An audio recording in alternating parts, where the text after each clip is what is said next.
April 30, 8 a.m. Valid until April 30, 4 p.m. Weather update.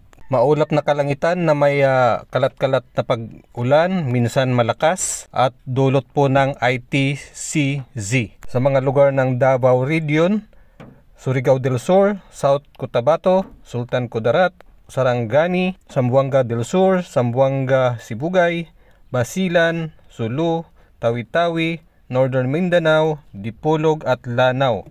Sa hapon naman, posible uling mabuo ang localized thunderstorms sa CAR na may dalang panakanakang ulan or minsan malakas na may kasamang thunderstorms. Partly cloudy naman sa buong Visayas na may scattered rain showers at thunderstorm. Metro Manila and the rest of the country ay isolated rain showers lang.